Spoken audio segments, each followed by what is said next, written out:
Fala pessoal, belezinha? Tudo certinho? Nesse vídeo nós vamos aprender mais uma técnica de demonstração. Essa técnica de demonstração vai ser de prova por contradição ou redução ao absurdo. O que é isso, né? Bem, até agora, nos vídeos anteriores, a gente estudou praticamente esquema de prova direta, né? Tipo, por exemplo, se eu tivesse que provar se A, então B, eu supunha A e chegava em B. Direto.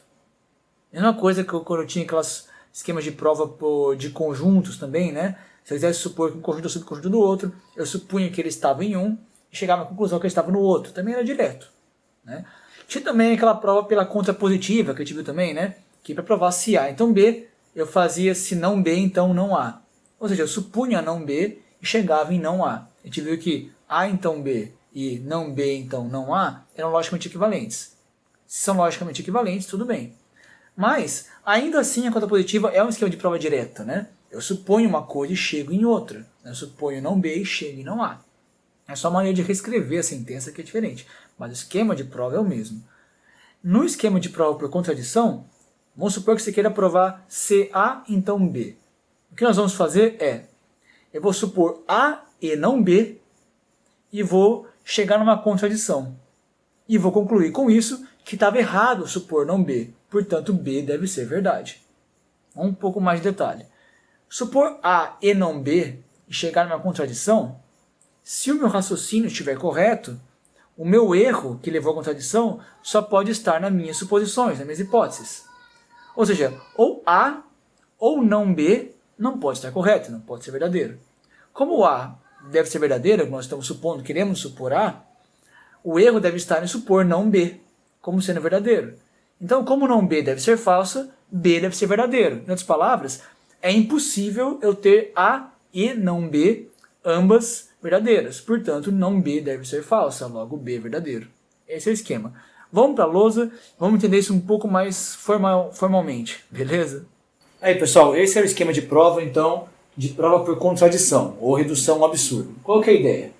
Eu quero provar uma sentença do tipo se A, então B. Como é que eu provo isso por contradição?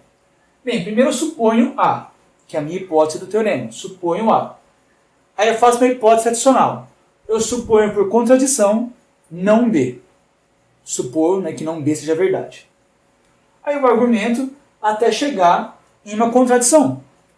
Tá? Aí chega numa contradição. Esse símbolozinho aqui, ó, pessoal, são duas setinhas, né, uma colidendo com a outra, sabe? Né? Chega. O que quer dizer isso? Quer dizer que dois argumentos, né, duas posições chegaram em contradição. Né? Então, são duas implicações que colidiram. Portanto, isso aqui é o símbolo que a gente usa para dizer que as coisas chegaram em uma contradição. Né? Bem, se chega em uma contradição, então não B, que é a minha hipótese adicional, deve ser falsa. Portanto, se não B é falsa, B é verdadeira, e fim de papo, está demonstrado o teorema. Então, eu posso supor, em outras palavras, né? Supor A e não B e provar que isso chega numa coisa falsa, né? Uma implicação falsa, uma contradição, né? A e não B levar a uma coisa falsa, isso é a mesma coisa que provar A, então B. Vamos verificar que isso realmente é logicamente equivalente? Vamos fazer uma prova de que A, então B e A e não B implica falso são logicamente equivalentes? Vamos provar isso usando o esquema de prova por tabela verdade, que a gente já viu nos vídeos anteriores. Vamos lá?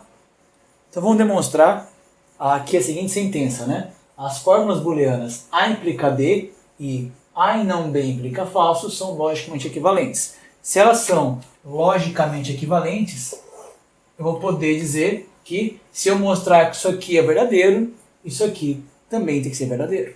Né? Então essa é a ideia. Nós vamos agora demonstrar a validade do esquema de prova por contradição. Olha que legal. Como é que a gente faz isso então? Por tabela verdade, como eu comentei. Né? Vamos fazer uma coluna para o A, uma coluna para o B, uma coluna para o A implica B. Eu tenho que demonstrar que a coluna do A implica B é igual à coluna do A e não B implica falso. Bem, eu tenho o A aqui já, vou fazer uma coluna para o não B também. Não B, só para a gente ficar mais com a visão melhor para escrever as coisas. E agora eu vou fazer o A e não B implica falso. Vamos verificar então que essa coluna e essa coluna são idênticas. Vamos usar outra cor aqui. Bem, eu tenho a opção de verdadeiro e falso, né? Ou verdadeiro e verdadeiro, vamos pensar assim, verdadeiro e verdadeiro. Tem a opção de verdadeiro e falso. Tem a opção de falso e verdadeiro. E falso, né? Verdadeiro implica verdadeiro, verdadeiro. Verdadeiro implica falso, falso. Falso implica verdadeiro, verdadeiro. E falso implica falso, também é verdadeiro. Então agora eu vou fazer a coluna do não B. Se B é V, verdadeiro, não B é falso. Aqui se B é falso, não B é verdadeiro. Se B é verdadeiro, não B é falso. E se B é falso, não B é verdadeiro, né? VF, VF, FV, FV, beleza. Agora vamos lá. A e não B. A, verdadeiro e falso é falso. Falso implica falso? Verdadeiro, né? Ó, A e não B. Falso é verdadeiro e falso. Verdadeiro e falso é falso. Falso implica falso, é verdadeiro. Tá certo? Mas vamos lá.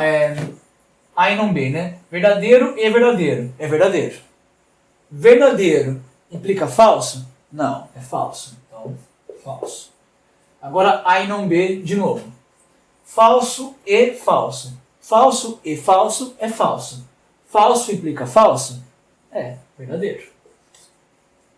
Agora, por último, A e não B. F e V, né? Falso e verdadeiro. Falso e verdadeiro é falso. Falso implica falso? Verdadeiro. Tudo bem? Então vamos lá. VFVV, VFVV. Essa coluna aqui é igual a essa coluna aqui. Portanto, essa sentença e essa sentença são logicamente equivalentes. Então aqui a gente acabou de demonstrar a validade do esquema de prova por contradição, ou redução absurda. Bacana, né? Vamos fazer um exemplinho então de como usar esse método de demonstração? Vamos lá?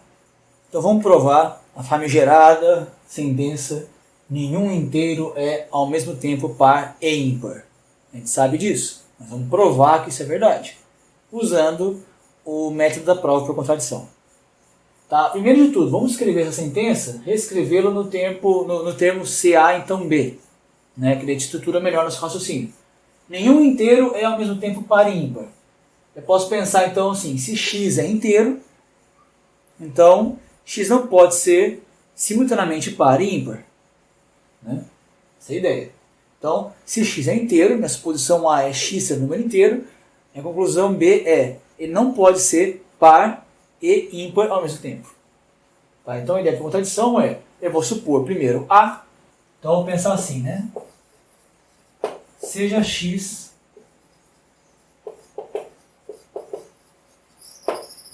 um inteiro, então eu estou supondo A.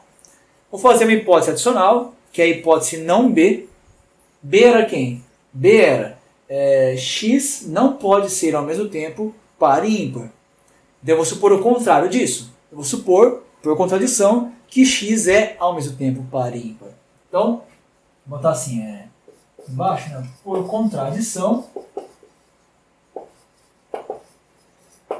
tá? A gente sempre usa esse termo, né? Por contradição ou por absurdo, esse tipo de coisa, tá? Que é legal para a gente saber aonde está a contradição que eu estou querendo alcançar. Supondo não B, isso aqui é o não B, né? Por contradição, não B, né? Não B, então, é contradição. Suponha que x seja simultaneamente par e ímpar, né?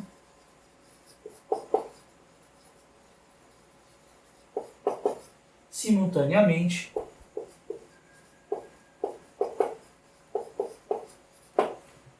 par e ímpar. Então eu supus A, supus por contradição não B, quero chegar numa contradição, né? E depois concluir, no final das contas, né? Vou botar o finalzinho aqui já, né? Que seria a conclusão é que, portanto, o x não pode ser ao mesmo tempo par e ímpar, né? Então embaixo eu vou botar aqui assim.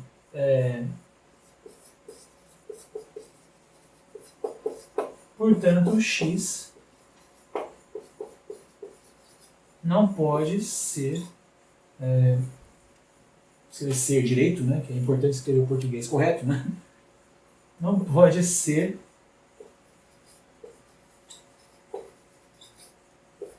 ao mesmo tempo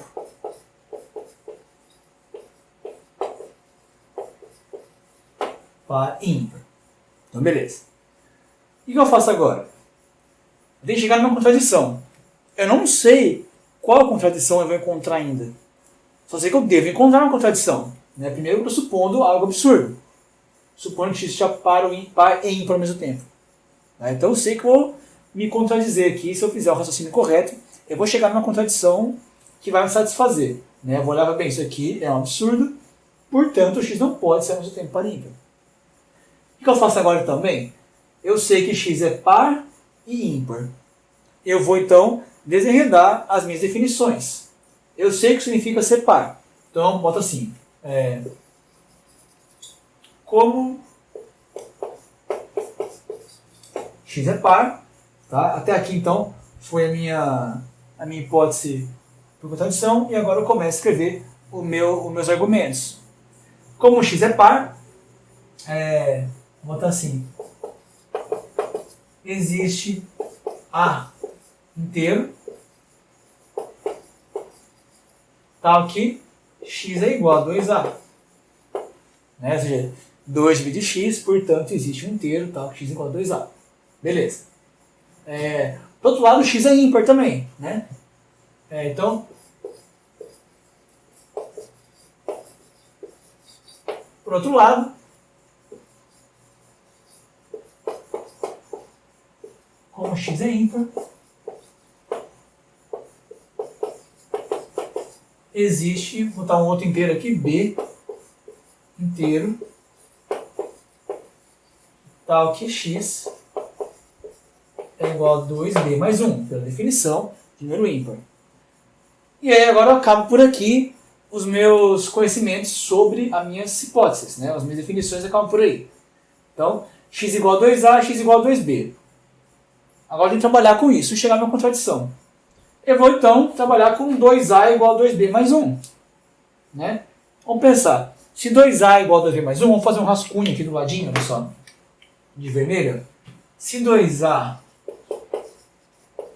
é igual a 2b mais 1, eu posso, por exemplo, colocar o 2b para cá, subtrair os dois lados por 2b, né? Isso aqui vai me levar a 2a menos 2b igual a 1.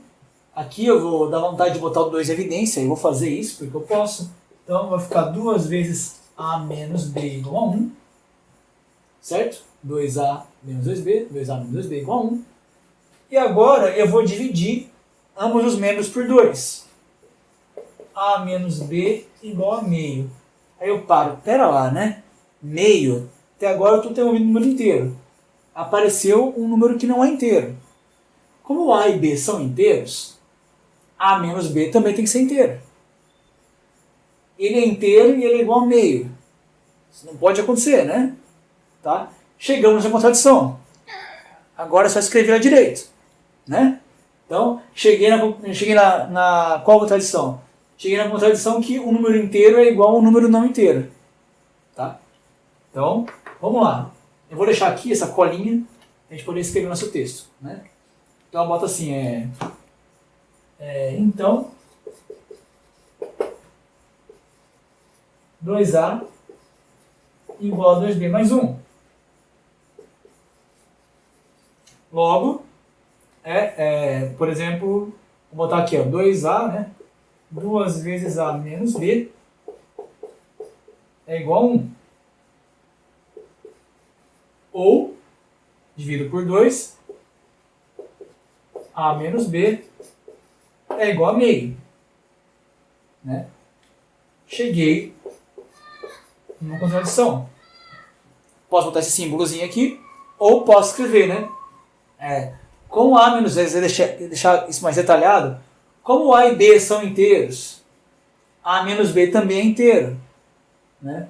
Portanto, né, como o meio não é inteiro, chegamos na contradição. Portanto, x não pode ser ao mesmo tempo par e ímpar. Ou seja, a minha hipótese adicional de que x é par e ímpar ao mesmo tempo me leva a uma contradição. Portanto, Isso não pode acontecer. Logo, o contrário de supor que ele seja simultaneamente par e ímpar é que ele não pode ser simultaneamente par ou ímpar. Logo, demonstrei a afirmação de que nenhum inteiro é ao mesmo tempo par e ímpar. Tranquilo, pessoal? Eu recomendo você escrever na sua casa também, de novo, a demonstração, sem olhar a minha aqui, só para tentar treinar o raciocínio da escrita, tá bom? É legal, porque aqui é um raciocínio diferente do raciocínio de prova direta. Né? A gente está supondo uma hipótese adicional, que é uma negação da minha conclusão, e chegando num absurdo, portanto, essa hipótese adicional não pode ser verdade, logo o oposto dela deve ser verdade, mas o oposto dela é justamente a minha conclusão. Portanto, eu demonstro o teorema que eu quero. Beleza, galera? Ah, só para deixar claro, né? Já falei, mas vou reafirmar aqui, para reforçar. Perceba que quando eu comecei a escrever a demonstração, eu não sabia qual contradição eu ia encontrar. Eu sabia que eu ia encontrar alguma, porque eu supondo uma coisa que eu sei que não é verdade. E eu não sabia qual era essa contradição, esse absurdo que eu encontrei. Né? E aí, desenvolvendo todo o meu raciocínio, partindo da minha hipótese adicional e das definições associadas a ela, ou seja, se x é par, então ele é igual a 2a com a inteiro, e se x é ímpar, ele é igual a 2b mais 1 com b inteiro, eu desenvolvi esse raciocínio e cheguei nessa contradição, nesse absurdo. Tá? Mas eu não sabia que eu ia chegar nele. Tá? Esse é típico de uma prova por contradição. Tá? A gente bota a hipótese adicional, a gente sabe que tem que encontrar uma contradição e vai desenvolvendo o raciocínio procurando a contradição. Não sabemos qual é. Sabemos que vamos nos deparar com ela. E quando nos depararmos com ela, a gente para, fica super contente porque encontrou o que a gente queria e aí escreve bonitinho aqui, no jeito como eu coloquei aqui, ou né, de repente se for fazer seu exercício na sua casa, a frase não vai ficar exatamente assim, mas o raciocínio deve ser esse. Supor A, supor não B, chegar em uma contradição e, portanto, provar que essa frase é verdadeira. Tá certo, galera? Bons estudos aí, façam na sua casa. O esquema de prova por contradição, ele também pode ser útil para te provar teoremas como esse. Tá? Sejam AB números com A diferente de zero. Então, nessa condição, existe no máximo um número x, tal que AX mais B é igual a zero. Esse tipo de teorema a gente chama de teorema de unicidade. Tá? Ou seja, provar que existe no máximo um objeto que satisfaz determinada propriedade. Tá? Como é que prova isso por contradição? É típico usar esse método para provar esse tipo de situação. Bem, você vai supor que existam dois diferentes que satisfaçam essa condição e chegar na contradição de que essas duas coisas que você supôs que eram distintas, na verdade, são iguais. Então, por contradição, você prova que, na verdade, só existe um. Tá? Olha só.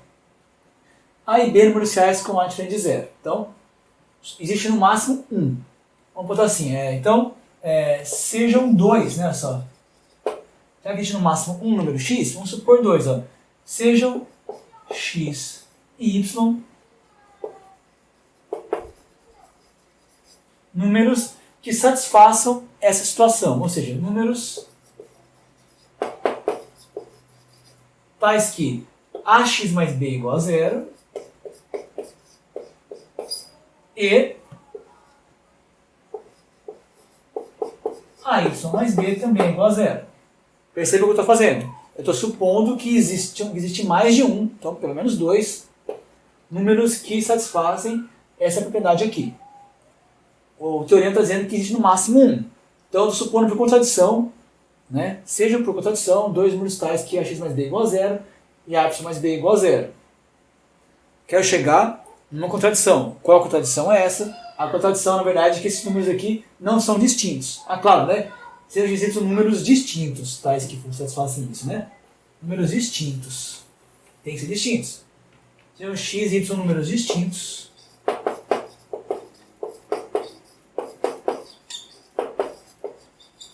Tais que ax mais b é igual a zero e a y mais b é igual a zero. A minha meta é chegar à conclusão de que esses números não são distintos, que eles são iguais. Né? Bem, como é que eu posso fazer isso? Se isso aqui é igual a zero, isso também é igual a zero, essas duas coisas têm que ser iguais, né? Então, logo, ax mais b tem que ser igual a y mais b. Por quê? Porque as duas coisas são iguais a zero. Se isso é igual a zero e isso é igual a zero, então isso é igual a isso. Tudo bem? Então, olha agora para essa expressão. Né? Claramente, eu posso subtrair b dos dois lados primeiro, né?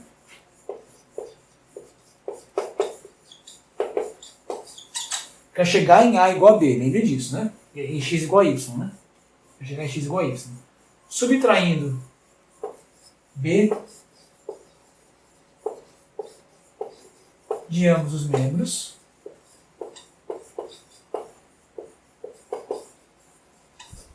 temos ax igual a y. Lembre-se que a é diferente de zero, então eu posso dividir ambos os membros por a. Né? Agora, por que eu vou dividir ambos os membros por a? Porque eu vou chegar em x igual a y. Logo, isso aqui não pode ser verdade. Portanto, isso no máximo 1. Quando eu suponho mais de 1, eu suponho que esse extra que eu supus, ele é igual àquele outro que tinha que ser. Então não são distintos, são iguais. Vou escrever isso. Então agora,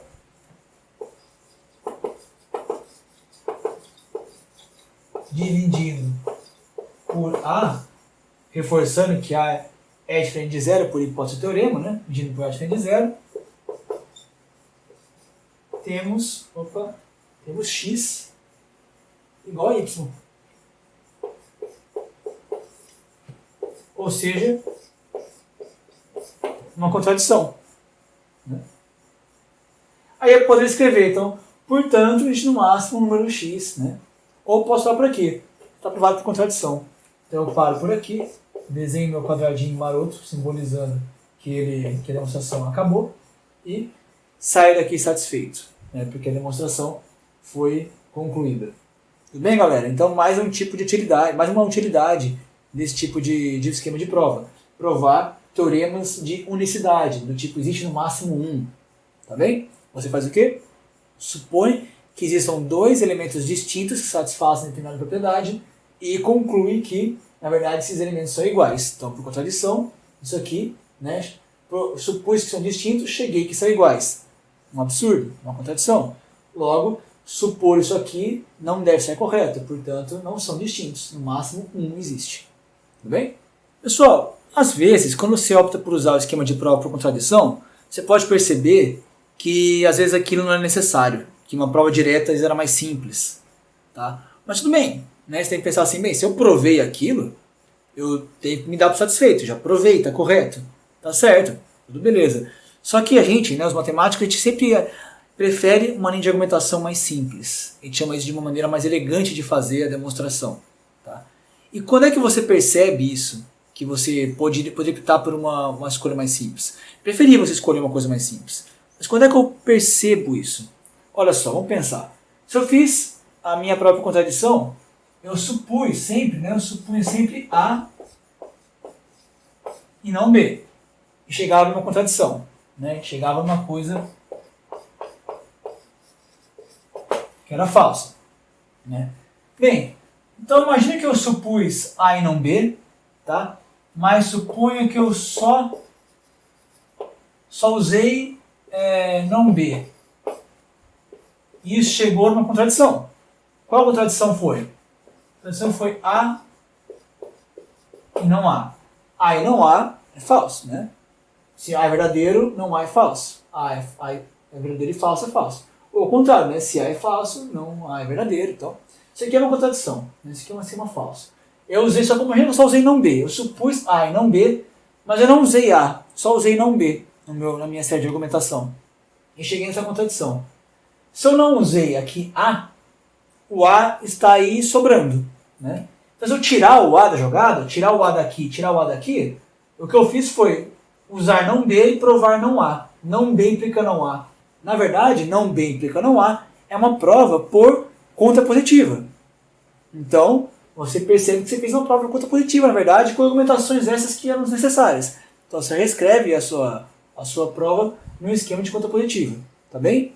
Isso é uma coisa. Agora, suponha que eu lá supus A e não B, só que eu só usei A. Né? E aí, a contradição que eu cheguei foi B e não B, que é uma contradição também, né? B e não B também é uma contradição. Mas perceba que nesse caso, eu supus não B, não usei não B, então não B é desnecessário. O que eu fiz foi A implica B. Na verdade é uma prova direta. E pode ser mais simples, porque eu teria menos hipóteses, né? Menos coisas para supor. Não B é necessário, A implica B. Aqui A necessário, não B implica não A. Prova com conta positiva. Tudo bem? Então fiquem ligados nisso, tá? Às vezes a gente faz uma prova por contradição, mas nem sempre ela era o melhor jeito. No fim das contas, a gente meio que fez uma prova por conta positiva, ou uma prova direta mesmo, e nem percebeu, tá? Então, fica esse toque para vocês. E é isso aí, galera. O vídeo de hoje era isso. A gente aprender a fazer, né, aprender a usar a prova por contradição, tá? Aprendemos isso, supor A e não B, e chegar numa aplicação falsa. A gente viu que isso é equivalente, logicamente equivalente a A implica B. E nós vimos agora no finalzinho também, depois de alguns exemplos, que nem sempre a gente está sabendo fazer o método de contradição como sendo o melhor método a usar naquela situação. Às vezes a gente fez uma conta positiva sem perceber, ou uma indireta sem perceber, e aí a gente tem que ficar esperto para evitar essas situações. Por quê? Porque quanto mais simples nossa linha de argumentação, mais elegante vai ficar a nossa prova. Tá bem, galera? Mas é isso, bons estudos para vocês. Obrigado por visualizarem aqui e um abraço. Até mais, falou!